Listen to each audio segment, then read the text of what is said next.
Everybody, this is Bill Black. Just wanted to go over what happened last week and kind of what to look forward to as we move forward. The market's closed today because of President's Day, but Valentine's Day delivered a pretty crazy action in the housing market last week. Data shows that the mortgage rates rose, weekly inventory took another dive.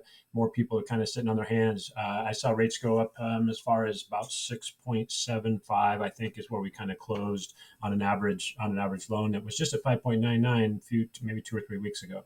Purchase applications fell 6% weekly as the market digested the first round of those high rates. So if you are pre-qualified or if you're a realtor working with some people, make sure that we don't have all of those sale fills that we did the last time rates increased and have them update their pre-approval. We're going to lose about $150 a month on an average $400,000 loan amount because of those rates increases. So that's also about $30,000 worth of buying power.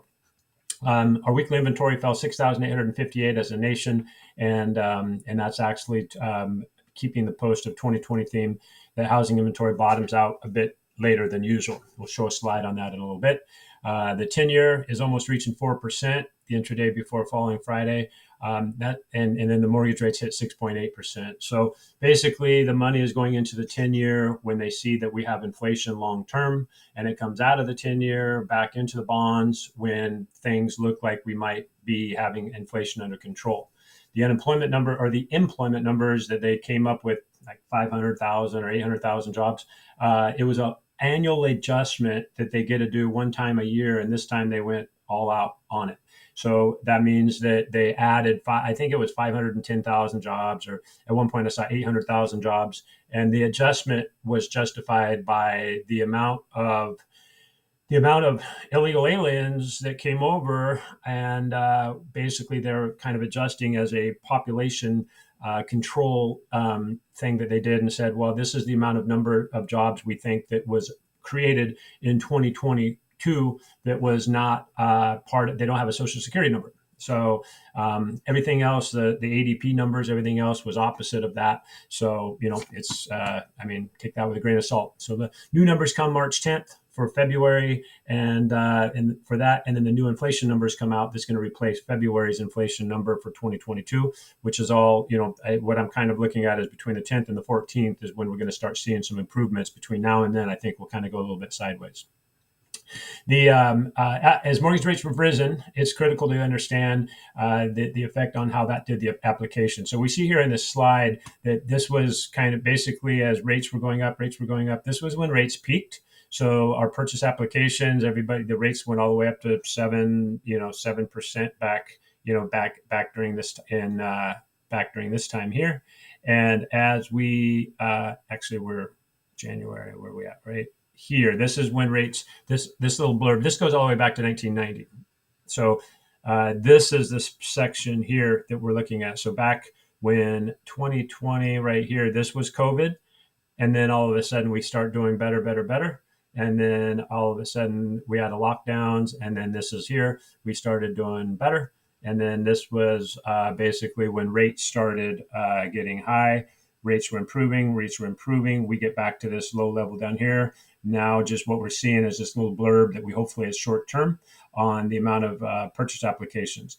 And so the demand is greater right now than the supply, and that's what's really killing us. So when we're looking at this is more of a local number here for the Portland, Vancouver area. And so we can see from 2018, every year, January, the lowest amount of inventory. Nobody's selling houses in December and January. And as the year comes in, we increase, we peak in around, right before the summer there, around June.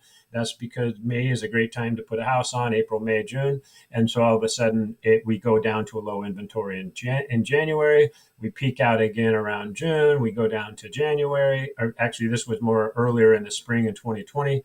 And this was COVID right here. And so then we're kind of going, okay, people are wanting to buy those houses. We kind of go down here as inflation's increasing and the concern about rates increasing in January.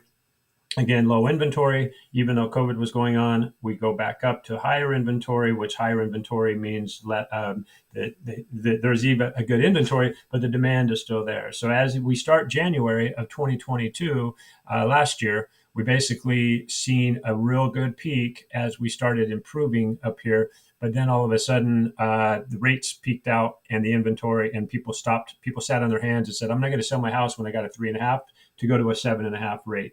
So we're kind of on that recovery zone here, but the inventory is low. So hopefully, as of January, hopefully we get back to this inventory. I know we have clients over the last probably 2 weeks that are starting to say, you know what, I just got to sell my house. I want to get it done by the springtime. So activity's really picked up, but those rates are kind of making people go, wow, hold on. Hopefully that's short term. And based on the data, it is short term. So what we're looking for at this point, February, we're coming into March. March's information is going to give February's numbers. January really looked ugly, so it kind of put us in a little slowdown. But based on the seasonal numbers, we should be looking really good coming into a recovery, coming into better inflation numbers, coming into lower rates, and our spring should look pretty good for house selling. So other than that, that's about the biggest, most important thing. We got to stay positive on this housing market. The demand is there, and there's a lot of people sitting on their hands, waiting to sell, waiting to buy, and just kind of making sure that we're not going to have any kind of a crash that some of the naysayers are thinking is going to happen. So, any questions? My information is down here right on the bottom. Bill Black, Northwest Funding Group, and give me a call, text me, email me, anything you want if you want to talk housing or the mortgage world. Thank you.